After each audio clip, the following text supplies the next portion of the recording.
बिस्मिल्लाहिर्रहमानिर्रहीम। अस्सलाम वालेकुम नाज़रीन, मुझे इंसाफ चाहिए के साथ मैं हूँ बैरिस्टर एहतिशाम उमीरुद्दीन। आज का प्रोग्राम बहुत स्पेशल इसलिए है क्योंकि आज मुझे एक बहुत ही ख़ास और बहुत ही हसास मौजू पर बात करनी है और वो मौजू है ख़वातीन के ख़िलाफ़ घरेलू तशद्दुद यानी कि डोमेस्टिक वायलेंस का।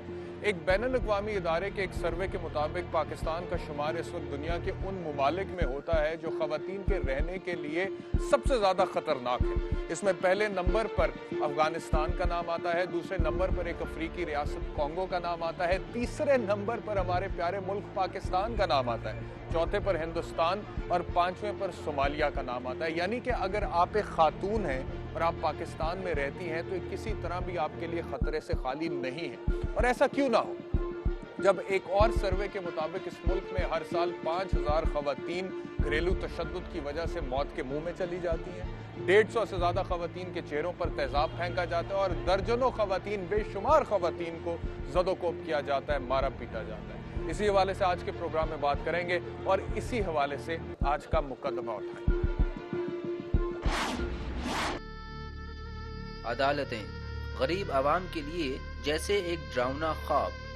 सालों गुजर जाते हैं और यहाँ केस चलते रहते हैं, कभी कोई वकील के साथ मुद्दई बन के और कभी हथकड़ियों में जकड़ा मुल्जिम बना सालों अपने केस के फैसले के इंतजार में रहता है। यहाँ किसी को न किसी के हक में न कुछ खिलाफ चाहिए, बस इंसाफ चाहिए। ऐसे ही एक खातून है सलीमा बीबी, गरीब शबाना की माँ। ਉਹਦੀ ਭੈਣ ਨੇ ਟੈਲੀਫੋਨ ਕੀਤਾ ਨਾ ਕਿ ਉਹ ਸ਼ਬਾਨਾ ਸੜ ਗਈ। ਸਾਨੂੰ ਇਹ ਸਮਝ ਲੱਗੀ ਸੀ ਦੁੱਧ ਉਬਾਲਦੀ, ਕਹਿੰਦੀ ਜੇ ਉਹਦੀ ਭੈਣ ਨੇ ਕਿਹਾ ਦੁੱਧ ਉਬਾਲਣ ਲੱਗੀ ਤੇ ਸੜ ਗਈ। ਤੇ ਨਹੀਂ ਪਤਾ ਲੱਗਾ ਕਿ ਮਿੱਟੀ ਦਾ ਤੇਲ ਪਾ ਕੇ ਸਾੜੀ। अपनी बेटी की याद में सुबह से शाम करती और उसके लिए आहें भरती सलीमा बीबी। उसकी बेटी शबाना के साथ क्या बनी थी, क्या हुआ था ऐसा जिसने सलीमा बीबी को एक ना खत्म होने वाला दर्द दिया। तकलीफ तो बहुत हुई सी उदों 8 दिन जीवी असी अस्पताल ही सा।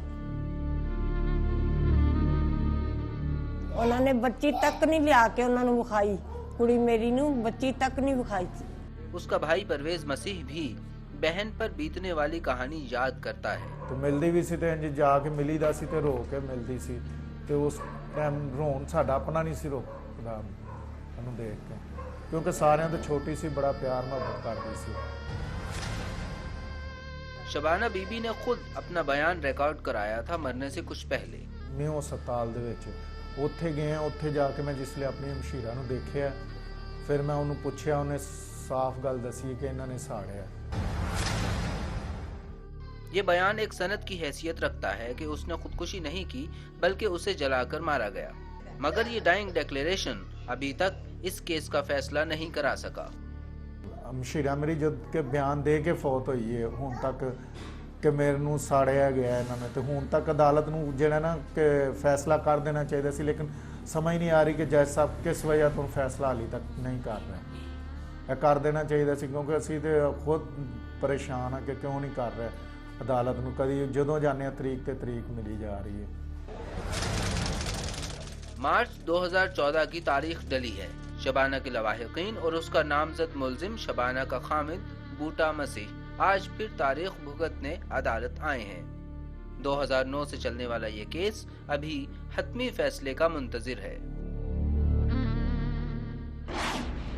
अच्छा नाज़रीन, अब मैं सेशंस कोर्ट में मौजूद हूँ इस वक्त और मेरे साथ इस वक्त इस केस की जो मुतवफ़ी हैं शबाना, उनके भतीजे आमिर मौजूद हैं जो इस केस की पैरवी कर रहे हैं उनके बिहाफ पे, क्योंकि मरने से पहले FIR तो उन्होंने खुद ही दर्ज कराई थी और उसके बाद कुछ देर पुलिस इन्वेस्टिगेशन को भी ज्वाइन किया, लेकिन बाद में उनकी डेथ हुई।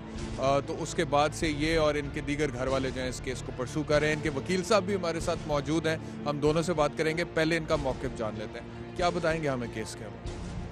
यही कि भाई उन्होंने तेल जला के वो जला दिया था, ठीक है। उसके बाद उन्होंने इंटरव्यू, पुलिस आई थी, बयान अपना दिया था कि इन्होंने खुद ही जलाया है, ठीक है। तो इसलिए यानी कि पर्चा हुआ था तो अब अंदर। अच्छा मुझे ये बताएं कि वो जो आपकी फुफो थी जिनके साथ ये वक़ूआ हुआ, जिनकी डेथ हो गई, उन्होंने खुद FIR दर्ज कराई थी जी। और कितने दिन तक वो जिंदा रही FIR दर्ज कराने के बाद? 1 हफ्ता। FIR भी दर्ज कराई और पुलिस के सामने बयान भी दिया जी। उसके बाद उनकी मौत वाक़या हो गई। हाँ जी। उसके बाद फिर किसने परसू किया? उसके बाद दादी थी। अच्छा, वो जो मुल्जिम पार्टी है उनका ये मौक़िफ़ है कि आपकी जो फुफो थी उन्होंने खुदकुशी की थी। नहीं भाई, ये बालियाँ मांग रहा था, ठीक है, तो वो नहीं दी। खुदकुशी की होती तो मरने वाला इंसान तो नहीं ना झूठ बोलता। आखिरी टाइम पे जिसको डॉक्टर कह चुके हैं कि बस दुआ ही करो, और उसे भी पता था। मेरे पास 2 मौक़िफ़ आ रहे हैं अभी। एक ये है कि उन्होंने खुदकुशी की थी जी। और दूसरा ये है कि शॉर्ट सर्किट हुआ, उसकी वजह से चूल्हा फटा, चिंगारी आके चूल्हे पे गिरी, वो कुछ पका रही थी, भाई उससे ये उनको आग सारा लगी कुछ और बताया उनके हुआ है। हस्बैंड ने उनके हस्बैंड ने उन्हें बचाने की कोशिश की। ये दूसरा मौक़िफ़ है। कुछ भी नहीं ऐसा हुआ भाई, बाकायदा बोतल लाई गई है, उसमें मिट्टी का तेल था, ठीक है, वो छिड़का गया। वो बोतल यानी कि जो इलाके का उस थाना लगता था वो उठा के लेके गए हैं। वो सबूत पड़े हुए हैं, वो कचहरी में भी आए थे, ठीक है, वो सारा कुछ हुआ है। यानी कि वो माल हाँ मुकदमे जी, के तौर पे जो महफूज चीज़ें है। यूज़ हुई थी ना उसको जलाने में, वो उधर है, ठीक है, उनके बयान है पुलिस वालों के भी, ठीक है। और एला मोहल्ले से भी थे, हमारे भी 2 गवाह थे, यानी कि जो उधर से जिन्होंने गवाही दी हुई है। क्या ये सारा गवाही दी कुछ है? हुआ है कि ये मौके जलाया का गया गवाह था। तो कोई हाँ नहीं जी, मौके का ये तो बाकी वकील साहब ही बताएंगे आपको, ठीक है। तो जितना हमें पता, क्योंकि तब हम नहीं आते रहे, ठीक है, तो अभी हमने इतना कुछ नहीं ना तरीक में तो बताते सारा कुछ। अच्छा वकील साहब, क्या केस है जी आपका? ये एक डोमेस्टिक वायलेशन का इशू है और इसमें ये अक्सर इसकी लड़ाई झगड़ा होता रहता था। जब मुदैया की मिट्टी का तेल डाल के उस पर आग लगाई गई है तो वो भाग कर अपना पानी लेने के लिए बाल्टी वॉशरूम में गई है और बाल्टी अपने ऊपर फेंकी है पानी की। और इसके जो क्या कहते हैं अपना थोड़ी देर बाद ही 15 पे कॉल कर दी, उस पर 1122 पे कॉल की है। थोड़ी देर बाद भी सर, उसी काफी टाइम के बाद उसी वक्त ही थोड़ी 1122 पे कॉल की है इन्होंने। और इसके भाई इन्होंने को कॉल की? 1122 पे जब मोहल्ले में बात फैली है तो मोहल्लेदारों ने इसके भाई को इन्फॉर्म किया है। इसका भाई जो है शबाना बीबी का फ़ौरन पहुंच गया अपने दोस्त के साथ। उन्होंने आके 1122 पे कॉल की है। यानी कि उन्होंने आके उन्होंने आके 1122 पे कॉल कॉल की किया है। है। इन्होंने कॉल भी शबाना के ससुरालियों में से किसी ने कॉल नहीं की। ये सिर्फ मरने तक का वेट करते रहे उसे। उसके बाद जब वो जो आपने कहा कि 1122 उसने बाथरूम में जाके पानी की बाल्टी अपने ऊपर डाली है तो उससे आग बुझ गई उसकी, फिर जो नहीं, लगी? आग काफ़ी हद तक वो जल चुकी थी। सिर्फ कुछ हिस्सा जिस्म का कुछ हिस्सा रह गया था, जो सिर्फ चेहरा रह गया था, जो उनका भी जला नहीं था। तो उसके बाद 1122 पर जब कॉल की है तो वो उन्हें लेके हॉस्पिटल गया है। साथ ही ये इनके भाई भी पहुंच गए हैं उधर। और उसने मरने से पहले डाइंग डेक्लेरेशन के तौर पर ये स्टेटमेंट दिया है कि मेरे हस्बैंड ने मुझ पे मिट्टी का तेल छिड़क के आग लगाई है। और रीज़न सिर्फ यही थी कि इनका घरेलू झगड़ा था। वो पैसों की डिमांड करता था इनसे कि मुझे पैसे लेके दो, कभी बालियाँ मांगता था, काम शाम वो कुछ करता नहीं था। अब जो है सूरत हाल जो केस की वो ये चल रही है कि हमने अपनी जितनी भी एविडेंस थी, प्राइवेट विटनेसेस, वो सारे करवा दी हैं। उनका क्रॉस भी हो चुका है। मौके का गवाह कोई नहीं है? मौके का गवाह जब डाइंग डेक्लेरेशन आ जाता है वो खुद स्टेटमेंट दे रही है डाइंग डेक्लेरेशन डॉक्टर की मौजूदगी में कि इस मुझ पर जो है तेल छिड़क के आग लगाने की सिर्फ वजह जो घरेलू झगड़ा था। नाज़रीन, मैं यहाँ पे थोड़ा सा बताता चलूँ, जो वकील साहब बोल रहे हैं ना जी, डाइंग डेक्लेरेशन, ये एविडेंस की एक फॉर्म है। जब अदालत में आप केस साबित करते हैं ना, डाइंग डेक्लेरेशन का मतलब यह है कि जो मरने वाला होता है वो मरने से पहले क्या बयान दे रहा है। क्योंकि जब कोई इंसान मौत के बिल्कुल करीब होता है तो उसके बयान को बड़ी अहमियत दी जाती है। तो ये मतलब केस है, अब उसकी क्या सूरत हाल है? ये 4 साल में 4 दफ़ा ये हाई कोर्ट जा चुके हैं और हमेशा बेल जो है विड्रॉ करते रहे हैं इस बात पे कि हमें डायरेक्शन दे दें। हाई कोर्ट से डायरेक्शन लेके ये नीचे आते हैं। नीचे आके हमने जो हमारे पार्ट पे हमने अपनी प्राइवेट विटनेसेस जितने भी थे वो सारे कंप्लीट करवा दिए हैं। उन पे क्रॉस भी हो चुका है। अब 3 लोग रह गए हैं। हाई कोर्ट से डायरेक्शन ये लेकर आते हैं कि केस का फैसला जल्दी किया जाए। जल्दी किया जाए। ये तो अच्छी बात है अगर वो डायरेक्शन लेकर आ रहे हैं। डायरेक्शन बजाय लेके इसके आते कि हैं आप लेकर आए। लेकिन ये नीचे आके फिर केस को डिसाइड भी नहीं करवाते, क्रॉस करते नहीं है। जो विटनेसेस हैं, जो अपना क्या कहते हैं उसके अपना कौन कौन से गवाह हैं जिनको 3 क्रॉस एग्जामिनेशन करना? 3 गवाह रह चुके हैं। डॉक्टर अब्दुल रहमान है, हाँ। मुनीर है हाँ। और एक अपना जुल्फकार साहब है। मुनीर कौन है? मुनीर जो है वो मुहर्रर है और जुल्फिकार वो सब इंस्पेक्टर है। सब इंस्पेक्टर है। जी। और एक डॉक्टर जिसने जी पोस्टमार्टम हाँ, किया। अब्दुल रहमान साहब, ठीक उनका है। क्रॉस रह गया है। उनके जो है नॉन अवेलेबल वारंट जो है वो कोर्ट इशू कर रही है। अच्छा, मुझे ये बताएं कि वो लोग ये भी कहते हैं, उनके वकील का एक ये मौक़िफ़ भी है कि जो बयान मुतवफ़ी की जानिब से कहा जाता है ना कि उसने डाइंग डिक्लेरेशन के तौर पे दिया था, उसके ऊपर जो उसका अंगूठा है वो तो उसका है ही नहीं, क्योंकि वो तो जल चुकी थी, हाथ उसका जल चुका था। देखिए तो अंगूठा कैसे लगा सकते हैं? हाथ उसका कुछ हिस्सा भी रहता था, सारी कंप्लीट नहीं सा जला, कुछ हिस्सा रहता था। और उसने डाइंग डिक्लेरेशन के लिए ज़रूरी है कि एक डॉक्टर की मौजूदगी में आप जो है MBBS डॉक्टर हो जो ऑथोराइज है उसकी मौजूदगी में आप स्टेटमेंट रिकॉर्ड करवाएं। और ये स्टेटमेंट उसकी मौजूदगी में उसमें हुआ था? मौजूदगी में रिकॉर्ड हॉस्पिटल में हुआ था बाकायदा। अच्छा, जो वो आप लोगों का मौक़िफ़ है कि तेल फेंका, तेल छिड़क के फिर आग लगाई, वो जो तेल की बोतल या फिर माचिस जी हाँ, मैं वगैरह, ये बिल्कुल वो अर्ज माल करता हूँ। मुकदमा के तौर पे की- मौजूद की बोतल थी, 1/2 लीटर थी आई थिंक, जो जहाँ तक मुझे याद है। ये बाकायदा फ़र्द मकबूज की बनी है इसकी, ठीक है, ये ऑन दी रिकॉर्ड है। और ठीक। इससे बड़ी बात यह है कि इसके हाथ भी जले हुए हैं। अच्छा। जो बूटा मसीह था इसके भी हाथ इसके जले। हाथ कैसे जल गए? सर इसने आग लगाई है, बाद में जब वो पानी छिड़क रही थी और वो कह रही थी कि मुझे बचाने की कोशिश, ये उससे पानी नहीं था छिड़कना और इसके भी हाथों को आग लगी है। ये बचा नहीं था रात से। डेफिनेटली बात, अगर ये बचा रहा होता उसे कपड़े से करता या ये कॉल करता। कॉल तो आके उसके भाइयों ने की है। वो तो फिर यही कहते हैं ना कि वो बचाने की कोशिश कर रहा था, ये इसलिए उसके हाथ ये जले। बचाने की कोशिश नहीं था कर रहा, बेसिकली ये सिर्फ वेट कर रहा था उसकी डेथ हो जाए। नहीं तो फिर हाथ कैसे जल गए उसके? मैं हाथ की वही बात कर रहा हूँ कि ये अपना, जब इसने पानी वॉशरूम में गई है और पानी की बाल्टी अपने ऊपर फेंकी है, इसने उस वक्त भी इसे रोका है। अच्छा, ये जो मुतवफ़ी है इसकी एक बेटी भी है छोटी सी, जी हाँ। 3-4 साल की। जी हाँ, वो बेटी उन्हीं के पास है? बेटी हमारे पास ही आई थिंक। नहीं, उन्हीं के पास। अजय उन्हीं के पास है। उन्हीं के पास है। उन्हीं के पास है। वो उसको आप लेकर भी नहीं आए नहीं लेके, और उसको तो उन्होंने बड़े प्यार से रखा हुआ है। तो जाहिर है अब उन्होंने रखा ना भाई। तो उसको आपने क्यों नहीं लिया? वो ये चीज़ वो वही बताएंगे घर वाले। आपने उसको लेने की कोशिश भी नहीं की? नहीं, हमने कोई कोशिश नहीं। उसकी वजह से ही तो वो कामकाज तो कोई करता नहीं था, ठीक है। उसके दूध शूद के लिए तो उसने झगड़ा किया, ठीक है। तो बालियाँ लेने शेने की यही तो कोशिश थी उसकी कि दूध लाया जाए, ये लाया जाए। एक बंदा शादी कर रहा है तो उसे काम तो करना चाहिए ना भाई। तो इस वजह से नहीं फिर हमने ली, ताकि इन लोगों को पता तो चले। वो जल गई थी वो, ठीक है। वही से हम ले आते तो फिर उनको तो आसानी हो जाती ना। जी नाज़रीन, ये मुद्दई पार्टी थी, इसका मौक़िफ़ आपने सुना है। वकील साहब ने भी हमें बताया कि जो खातून थी जिनकी मौत वाक़या हुई है इस वाक़े में, वो डाइंग डिक्लेरेशन देकर गई और उसकी अपनी एक एविडेंशियल वैल्यू है। इसके अलावा केस की ये सूरत हाल है कि अब गवाहियाँ हो चुकी हैं लेकिन अभी तक जरा नहीं हो पा रही है, और अगर जरा हो जाती है तो फिर 1-2 महीने के अंदर इस केस का फैसला हो सकता है। मुल्ज़िम पार्टी का जो मौक़िफ़ है वो कुछ इन्होंने भी बताया, हमें पता लगा। अब हम जाएंगे मुल्ज़िम पार्टी के पास और उनसे बात करेंगे और पूछेंगे कि वो इस केस के हवाले से क्या कहते हैं। मेरी धी मारे जिवें ओवी मरे। ਇਹਦੇ ਤੇ ਵੀ ਮਿੱਟੀ ਦਾ ਤੇਲ ਸੁੱਟ ਕੇ ਤੇ ਇਹਨੂੰ ਜੀ ਸਾੜ ਦੇਣਾ ਚਾਹੀਦਾ ਸੀ।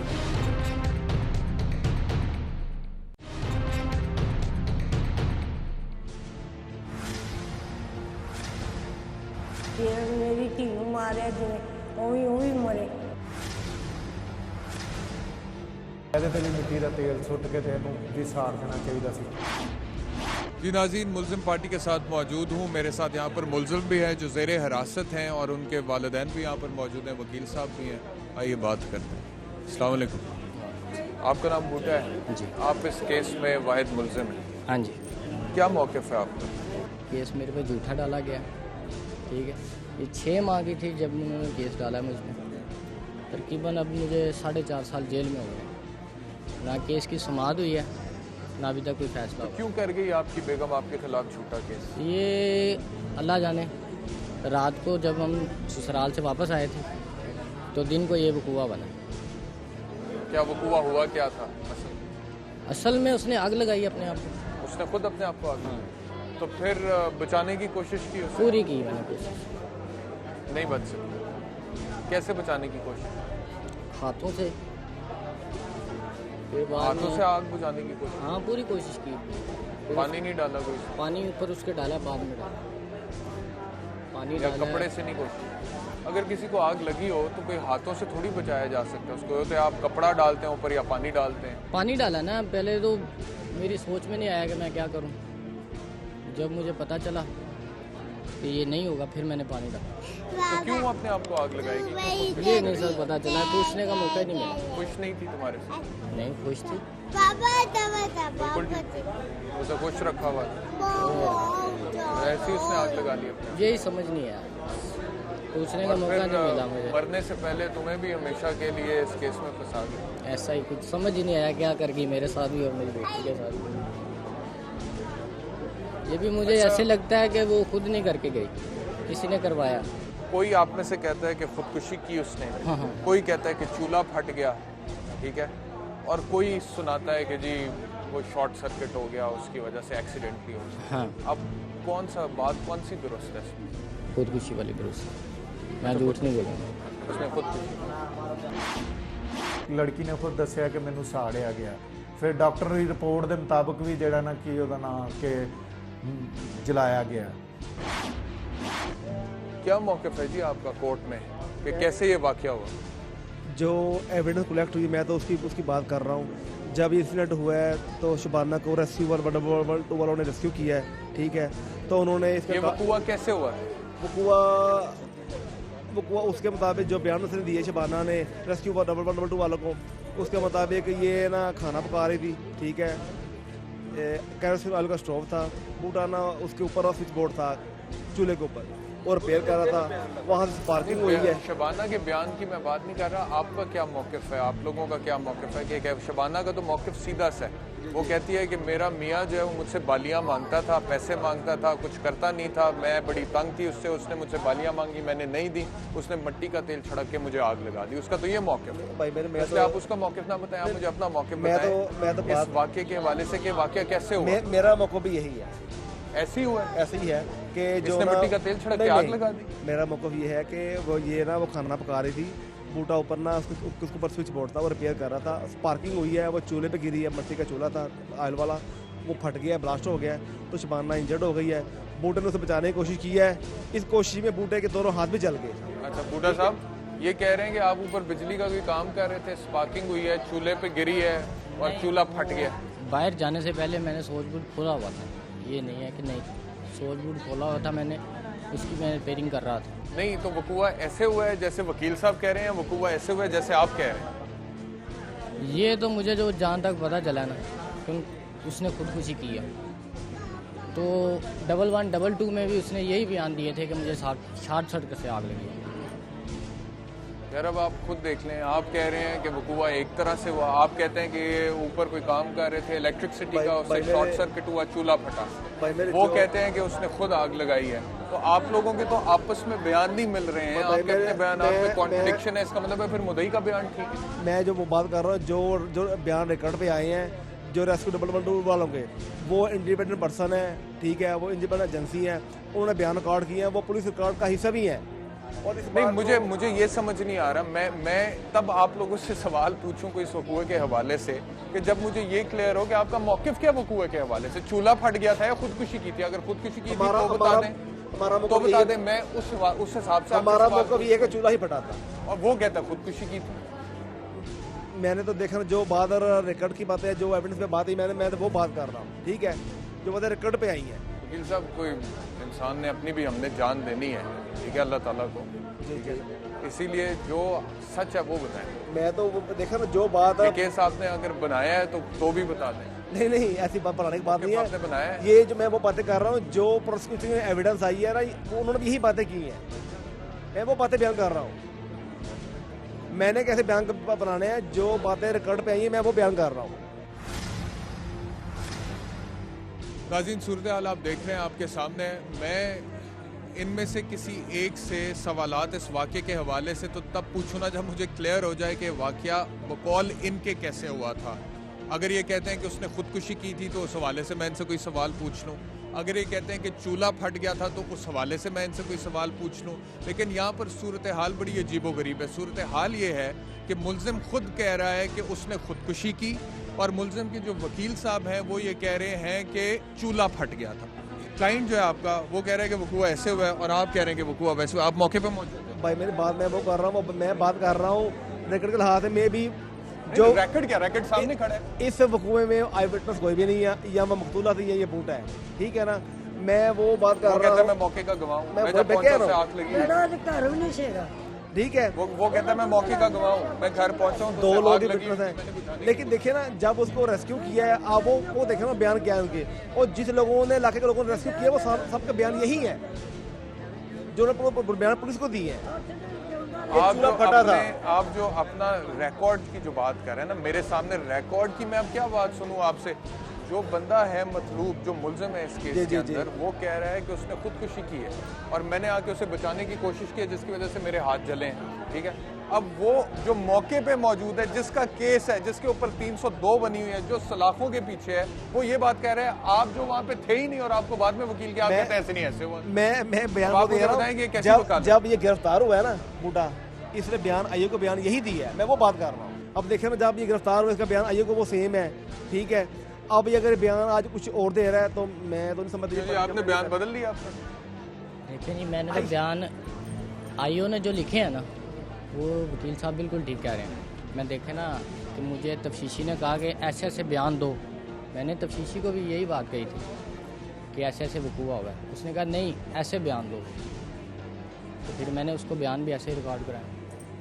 मैंने पहले भी यानी कि आपको असल बयान, असल वाकया वही है जो तुम कह रहे हो, लेकिन तफ्तीशी ने तुम्हें कहा कि तुम वैसे बयान दो, तो तुमने वैसे बयान दे दिया, जो अब वकील साहब भी कह रहे हैं। यानी कि पुलिस ने और तुम्हारे वकील ने जो है तुमसे एक गलत बयान कलम बंद करवाया रिकॉर्ड में।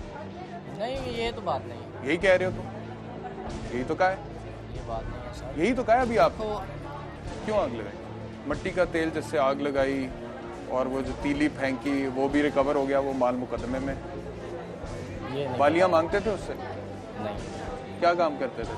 टेलरिंग का, टेलरिंग का, टेलरिंग दर्जी का? हाँ। तो उसके साथ झगड़ा रहता था? नहीं, ऐसी कुछ भी नहीं है, ये तो इन्होंने कहानियाँ बनाई हुई है। अच्छा, जो तुम्हारी बात है ना, अगर मैं ये मान भी लूँ ना कि तुम्हारा उसके साथ कोई झगड़ा नहीं था, वो तुम्हारे साथ बड़ी खुश थी, कोई प्रॉब्लम नहीं था, कोई मसला नहीं था, फिर ये भी नहीं समझ आती फिर वो अपने आप को क्यों आग लगाएगी? अगर तुम सही कह रहे हो, खुदकुशी क्यों करेगी? उसका भी तुम्हारे पास कोई जवाब नहीं है। नहीं, मैंने तुमसे पूछा कि कोई प्रॉब्लम था, तुमने कहा कोई प्रॉब्लम नहीं था, उसके बावजूद खुदकुशी तो उसने की, ये तो एक फैक्ट है, ठीक है। अब वो मैं पूछता हूँ क्यों कर सकती है, तुम कहते हो मुझे पता ही नहीं आज तक। देखिए, वो आदमी हो? नहीं, दरवेश नहीं, वो मेरे ससुराल से जब वापस आई है ना, उसका तब से ही मूड नहीं ठीक था। 9-10 ਵਜੇ ਦੀ ਉਹਨਾਂ ਨੇ ਸਾੜੀ ਹੀ ਸੀ ਲੜਾਈ ਕਰਕੇ ਨਾ, ਤੇ ਉਹਨਾਂ ਦਾ ਮਕਸਦ ਸੀ ਕਿ ਇੱਥੇ ਹੀ ਮਾਰ ਖਾ ਜਾਏ ਤੇ ਹਸਪਤਾਲ ਲਿਜਾਣੀ, ਕਿਧਰੇ ਬਿਆਨ ਵੀ ਨਾ ਦੇਣੇ। ਲੇਕਿਨ ਜਦੋਂ ਕੁਦਰਤ ਵਾਲੇ ਨੇ, ਨਸੀਬ ਆਪ ਨੇ ਜਦੋਂ ਮਾਰਨਾ, ਜਾਨ ਕੱਢਣੀ, ਉਦੋਂ ਹੀ ਨਿਕਲਣੀ ਸੀ। ਉਹ ਫਿਰ ਹਸਪਤਾਲ ਲਗੇ, ਉੱਥੇ ਉਹਨੇ ਸੱਚੀ ਗੱਲ ਸਭ ਕੁਝ ਦਸਾਇਆ। ਫਿਰ ਕੇਸ ਵਗੈਰਾ ਡਾਕਟਰਾਂ ਨੇ ਸਾਰੀ ਗੱਲ ਉਹਨਾਂ ਨੇ ਕਿਹਾ ਕਿ ਇਹਦਾ ਪਹਿਲੇ ਕੇਸ ਹੋਏਗਾ, ਫਿਰ ਇਲਾਜ ਸ਼ੁਰੂ ਹੋਏਗਾ। ਮੈਨੂੰ ਸਿਰਫ ਇੱਕ ਸਵਾਲ ਦਾ ਜਵਾਬ ਦੇ ਦਿਓ ਕਿ ਉਹਨੇ ਖੁਦਕੁਸ਼ੀ ਕੀਤੀ ਉਹ ਜੀ ਜਾਂ ਫਿਰ ਉਹ ਚੂਲਾ ਸਾਨੂੰ ਪਾਟਿਆ? ਉਹ ਸਾਨੂੰ ਨਹੀਂ ਪਤਾ ਹੈਗਾ। ਉਹ ਤੁਹਾਨੂੰ ਪਤਾ ਹੀ ਨਹੀਂ? ਨਾ ਨਾ, ਅਸੀਂ ਘਰ ਹੀ ਨਹੀਂ ਹੈਗੇ। ਜਾਂ ਫਿਰ ਤੁਹਾਡੇ ਪੁੱਤਰ ਨੇ ਮਾਰਿਆ? ਨਾ ਨਾ ਨਾ ਨਾ, ਪੁੱਤਰ ਮੇਰਾ ਦੁੱਧ ਲੈਣ ਗਿਆ, ਉਹ ਤੇਰੀ ਕੌਮ ਦਾ ਗਵਾਹੀ ਦਿੰਦਾ ਪਠਾਨ ਵੇ ਬੱਚਾ ਮੇਰੇ ਵਿੱਕੀ ਮੇਰੇ ਕੋਲ ਬੱਚੀ ਲੈ ਕੇ ਅੱਛਾ, ਬਸ ਤੁਹਾਨੂੰ ਇਹ ਪਤਾ ਕਿ ਤੁਹਾਡੇ ਪੁੱਤਰ ਨੇ ਨਹੀਂ ਕੀਤਾ, ਨਹੀਂ। ਬਾਕੀ ਉਹਦੇ ਨਾਲ ਕੀ ਹੋਇਆ ਇਹ ਤੁਹਾਨੂੰ ਨਹੀਂ ਪਤਾ। ਇਹ ਉਸ ਅੱਲਾ ਨੂੰ ਪਤਾ। ਤੁਸੀਂ ਵੀ ਇਹੀ ਕਹੋ? मैं भी ये कहूँगी, मेरा एक बच्चा है, मैं उस नीली छत वाले ਨੂੰ ਜਾਣਦੀ ਹਾਂ, ਮੈਂ ਉਹ ਖੁਦਾ ਤੋਂ ਸੁੱਟੀ ਗੱਲ।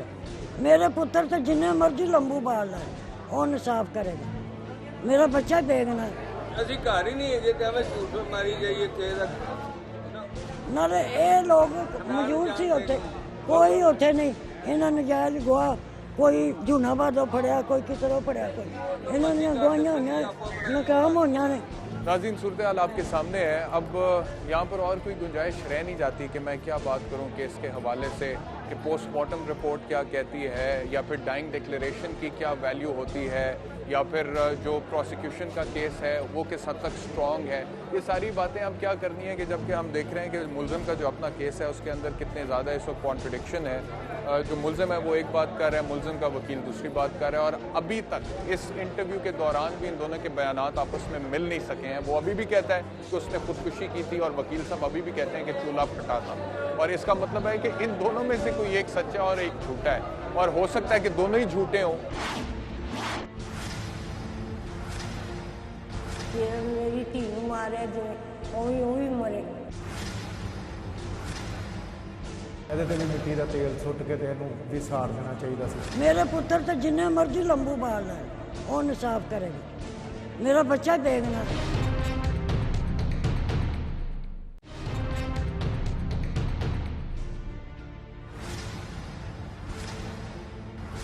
ਮੇਰੀ धी ਨੂੰ ਮਾਰਿਆ ਜਿਵੇਂ ਉਹ ਵੀ ਮਰੇ।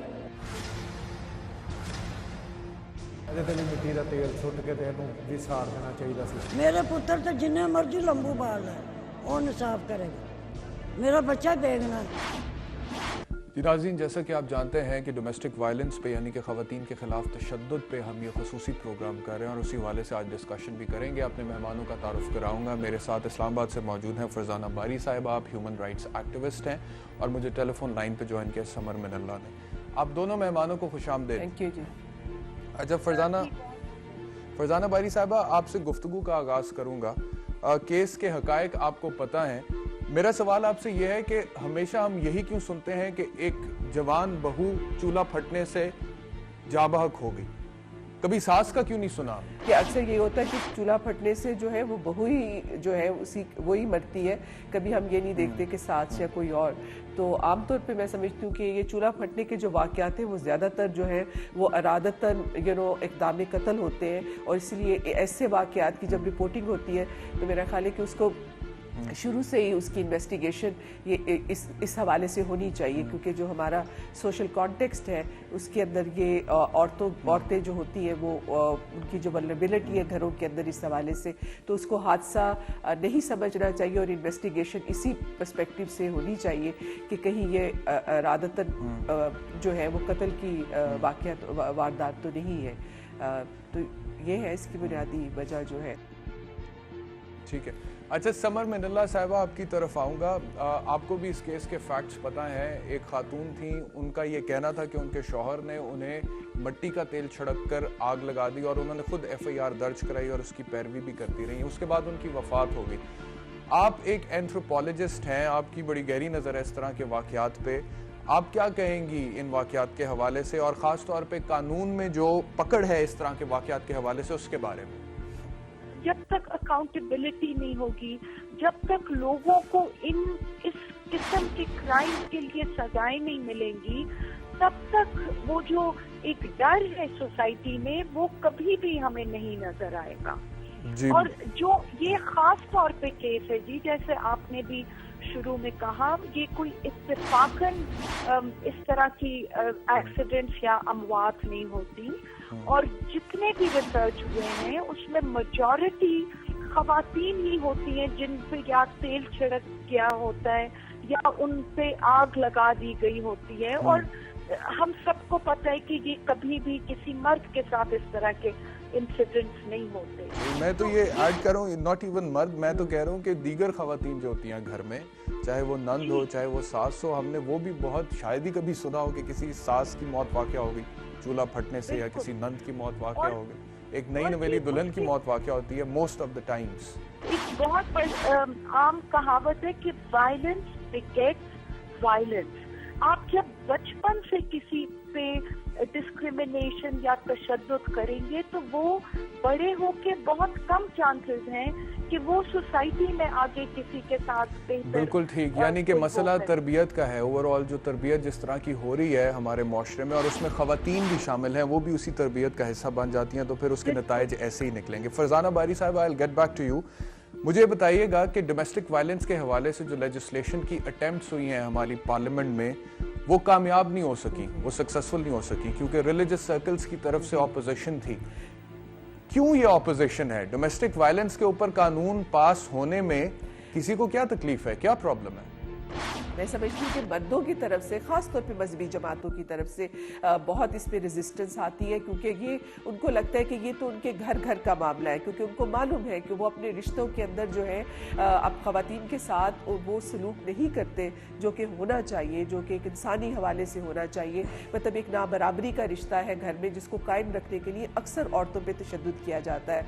मतलब औरतों को अपनी मर्जी से जीने का इख्तियार जो है अक्सर घरों में वो मर्द के जो भी स्टैंडर्ड होते हैं उसके मुताबिक है कि अगर वो वायलेट करती है तो फिर उसको एक तरह से ट्रैक पे रखने के लिए ये तशद्दुद का इस्तेमाल होता है। और इसलिए तकरीबन मुझे लगता है कि मजहबी जमात हल्कों से ज़्यादा इसकी रेजिस्टेंस आती है, मगर बाकी दूसरी पार्टियों से भी इसके हवाले से कोई बढ़ चढ़ के नहीं। अगर आप इस वक्त पाकिस्तान का कॉन्टेक्स्ट देखें तो सिर्फ सिंध अभी असेंबली ने डोमेस्टिक वायलेंस, घरेलू तशद्दुद का बिल पास किया है। अभी बाकी किसी सूबे के अंदर और इंक्लूडिंग इस्लामाबाद जो है वो घरेलू तशद्दुद का बिल जो है वो पास नहीं हुआ है। सही। अच्छा, समर मिनल्ला साहिबा, लेजिस्लेशन के हवाले से मैं आपसे भी सवाल पूछना चाहूँगा। 2009 में पाकिस्तान पीपल्स पार्टी की तरफ से ये लेजिस्लेशन का बिल जो है इंट्रोड्यूस हुआ बिफोर द पार्लियामेंट। ये नेशनल असेंबली में पास हुआ, डोमेस्टिक वायलेंस के खिलाफ कानून बनाया गया था, लेकिन सेनेट में पास नहीं हो सका। 2012 में एक और अटेम्प्ट की गई, लेकिन उसके बाद भी एक डेडलॉक क्रिएट हो गया।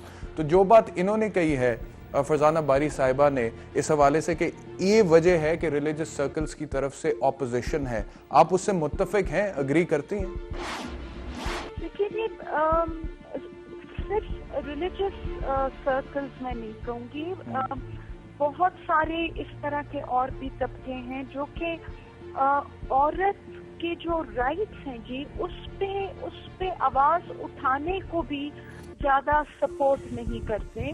और हाँ, उसमें सबसे बड़ा जो रोल या हर्डल होता है वो उन लोगों का होता है जो कि रिलीजन के नाम पे इस पॉलिटिक्स को यूज करते हैं। क्योंकि मैं इसके साथ कभी नहीं एग्री करूंगी कि रिलीजन इस रास्ते में एक हर्डल है। बदकिस्मती से जो मिस इंटरप्रिटेशन ऑफ रिलीजन है बाय कुछ पॉलिटिकल पार्टीज के, वो सबसे बड़ा नुकसान इस तरह के इश्यूज में पहुंचाते हैं। मैं फिर भी समझती हूँ कि पाकिस्तानी जो लॉ है उसमें डायरेक्टली भी स्टोव बर्निंग के इशू पे कुछ वो होना चाहिए। मजीद उसको और क्लियरली मेरे ख्याल से मेंशन करना बहुत जरूरी है। क्योंकि अगर आप ह्यूमन राइट्स कमीशन का 2008 ही की रिपोर्ट देखें तो 30 खवातीन थी जो कि मारी गई, मतलब सिर्फ स्टोव बर्निंग से, और 138 इंजर हुई।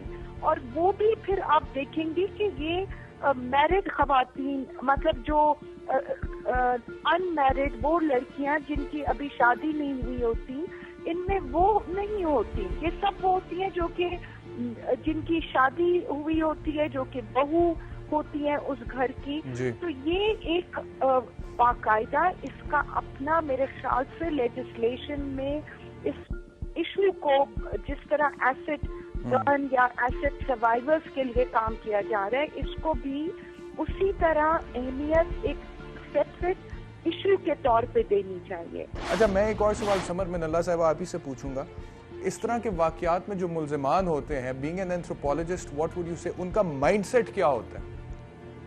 जी, जो मुल्जिमान होते हैं उनका माइंडसेट ये एक शख्स, एक इंडिविजुअल की सोच नहीं है जी। क्योंकि जब एक घर में इस तरह का वाकया होता है और उस मुल्जिम को भी जब पूरा खानदान प्रोटेक्ट कर रहा होता है, उसका मोहल्ला कर रहा होता है, उसकी कम्युनिटी कर रही होती है, तो ये हमारे माशरे के माइंडसेट को बता रहा है कि खानदान से लेके कम्युनिटी तक हम लोग सामने सच नहीं बताने के लिए आते। तो मेरे ख्याल से जी ये हम अच्छा, ठीक है, बहुत शुक्रिया। फरजाना साहबा, आपकी तरफ आऊँगा we towards the end of the show. अब मसाइल तो बहुत सारे हैं। कानून का मसला है, कानून साजी हो नहीं रही है, जितना कानून अवेलेबल है उसकी इम्प्लीमेंटेशन नहीं हो रही है, जहालत है, शऊर की कमी है, मेल पेट्रियार्कल माइंडसेट है, और तरबियत का भी मसला है। तो आपको कोई उम्मीद की किरण नज़र आ रही है सारी सूरत? देखिए, उम्मीद की किरण तो ये ना कि जो औरतें पाकिस्तान की कोई छोटा सा ग्रुप नहीं है, 49% आबादी का हिस्सा है, और उनके पास ये चॉइस या ऑप्शन नहीं है कि वो उम्मीद छोड़ दें ना। तो उनके लिए तो ये है कि अपने आप को प्रोटेक्ट करना, अपने राइट्स को प्रोटेक्ट करना। मतलब जो हालात ये हमारे इर्द गिर्द हैं, और ख़ास तौर पे जिस तरह से जो रियासत की ज़िम्मेदारी बनती है तमाम सिटीजन्स की तरफ, लेकिन ख़ास तौर पे औरतें, क्योंकि औरतें जो है वो आम तौर पे बहुत जो है एक तरह से उनको माशी समाजी हवाले से बहुत पसमानदा रखा गया, तो वो ज़्यादा वल्नरेबल होती है। तो उस हवाले से तो मैं समझती हूँ कि जो हमारी रियासती पॉलिसियाँ हैं, जो हमारा क्रिमिनल जस्टिस सिस्टम है, जिसके अंदर हम किसी किस्म की इम्प्रूवमेंट, उसमें कोई हम वो नहीं देख रहे कि वो ना तो मौसर है, उसके अंदर बहुत, जिस तरह आपने खुद इसी केस का जिक्र किया कि लोगों को साल लग जाते हैं और फैसले नहीं होते हैं। तो हमें तो क्रिमिनल जस्टिस सिस्टम में इम्प्रूवमेंट होती नज़र नहीं आती है। लेकिन मैं ये कहूँगी कि मायूसी इसलिए ये है कि मायूसी हमारे लिए कोई ऑप्शन पाकिस्तान की औरतों के लिए है नहीं। हमें मुसलसल जद्दोजहद करनी है और सिस्टम को अपने लिए कि वो मजलूम के साथ जो है वो खड़ा हो, और रियासत को अकाउंटेबल करना है कि वो अपनी जिम्मेदारी निभाए। तो मैं समझती हूँ कि this is what keeps us going, कि हमें ये जद्दोजहद जारी रखनी पड़ेगी। बहुत शुक्रिया सबर मिनल्ला साहिबा आपका, फरजाना बारी साहिबा आपका। जैसे आखिर में मेरे दोनों मेहमानों ने कहा कि सिर्फ कानून की बात नहीं है, ख़ुद भी कुछ इनिशिएटिव लेना पड़ेगा और ख़वातीन को जो है बड़ा स्ट्रांगली इन तमाम चैलेंजेस के ख़िलाफ़ जो है खड़े होना पड़ेगा और अपना किरदार अदा करना पड़ेगा, क्योंकि मायूसी जो है वो कोई ऑप्शन नहीं है। अगर आप मायूस हो जाएंगे तो फिर इट इज़ टोटल डिज़ास्टर। इसीलिए मायूसी को बिल्कुल भी उसके सामने सरेंडर नहीं करना चाहिए, और तमाम सर्कल्स जितने भी सिविल सोसाइटी के मुख्तलिफ शोबे हैं उन्हें इस हवाले से अपना अपना किरदार अदा करना चाहिए। मेरी धी मारे जिवें ओही मरे। ਇਹਦੇ ਤੇ ਵੀ ਮਿੱਟੀ ਦਾ ਤੇਲ ਸੁੱਟ ਕੇ ਤੇ ਇਹਨੂੰ ਵੀ ਸਾੜ ਦੇਣਾ ਚਾਹੀਦਾ ਸੀ। ਮੇਰੇ ਪੁੱਤਰ ਤੇ ਜਿੰਨੇ ਮਰਜ਼ੀ ਲੰਬੂ ਬਾਲ ਲੈ ਉਹ ਇਨਸਾਫ ਕਰੇਗਾ, ਮੇਰਾ ਬੱਚਾ ਬੇਗਨਾ। नाज़रीन, प्रोग्राम आपने देखा। प्रोग्राम के आखिर में सिर्फ इतना कहूँगा कि इस तरह के वाक़यात मीडिया तो रिपोर्ट करता रहता है, लेकिन अब इनकी रोकथाम के लिए हुकूमत को ये चाहिए कि सबसे पहले वो कानून साजी करे डोमेस्टिक वायलेंस के ऊपर। ख़वातीन को प्रोटेक्ट करने के लिए ख़वातीन के हकूक़ के हवाले से कोई ख़ास कानून आना चाहिए, इसमें कोई शक ही नहीं है। और अगर कुछ हलकों की जानिब से उसकी मुखालफत होती है या उसके ख़िलाफ़ किसी किस्म की अपोजिशन होती है तो उसके हवाले से भी डिबेट होनी चाहिए कि भाई ये अपोजिशन क्यों है और उसको लॉजिकल होना चाहिए। तो डोमेस्टिक वायलेंस पर लेजिस्लेशन होनी चाहिए, कानून साजी होनी चाहिए, और दूसरे नंबर पर हमारे माशरे से जहालत का और शऊर की जो कमी है उसका खात्मा होना चाहिए। जब ये चीज़ें होंगी तो फिर इस तरह के वाक़यात में कमी आएगी। हम उम्मीद करते हैं कि ऐसा हो। इसी नोट पर मुझे अगले प्रोग्राम तक के लिए इजाज़त दीजिए। अल्लाह हाफ़िज़। अगर आपका मुकदमा भी तवालत का शिकार है और अदालती निज़ाम से जुड़ी आपकी उम्मीदें कम होती जा रही हैं तो हमारे टेलीफोन, फेसबुक और ईमेल पर हमसे रब्ता करें। हमारा टेलीफोन नंबर है 0423578439 हमारा ईमेल एड्रेस mic@sama.tv या फेसबुक पर हमें ज्वाइन करें facebook.com/इंसाफ चाहिए।